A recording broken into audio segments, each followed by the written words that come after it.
Волки и шакалы – извечная проблема крестьян и фермеров. В селах Ачимчирского района сложилась критическая ситуация. Участившиеся нападения хищников на домашний скот лишают местных жителей средств к существованию и ставят под угрозу их благополучие. Несмотря на усилия государства по контролю популяции хищников, проблема приобрела угрожающие масштабы за последние 2 года.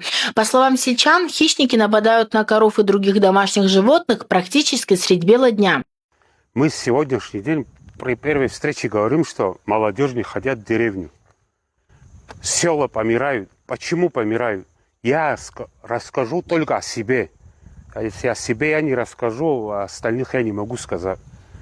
Я житель села Акваски. Свой отцовский дом я не бросил. Я хотя мог уйти, уехать и в городе жить. Наверное, лучше было бы. Я до сих пор люблю это село, воспитываю своих детей и впитываю в них деревенский быт и деревенскую жизнь. Скотоводство.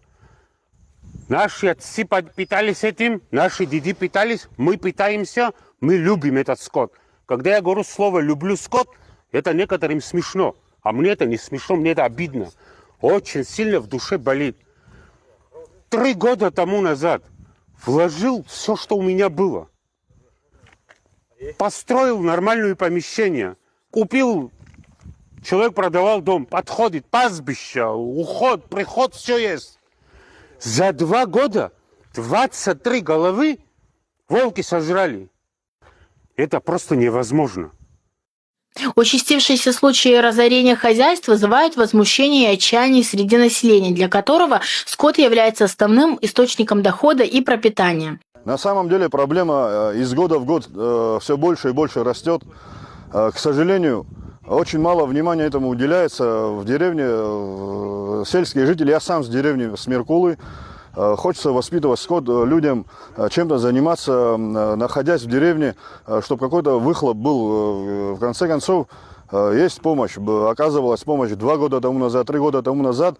И эта помощь дала результат. 2 года было спокойствие, спокойно было. Но сейчас настолько популяция возросла, что, я не знаю, на улице скоро опасно будет выходить, и в вечернее время особенно. Просим помощи, люди просят помощи, пожалуйста, помогите, окажите финансовую помощь. Там охотников надо привлечь, серьезных людей, опытных людей надо привлечь к этому делу, выхода нету. Популяцию надо сокращать, их не очень сильная популяция. Волков не было практически, волки, уже большие волки разгуливают по деревням, по дорогам. Есть даже случаи уже нападения на людей. Пожалуйста, помогите, люди просят, народ просит. Мы очень надеемся на вашу помощь.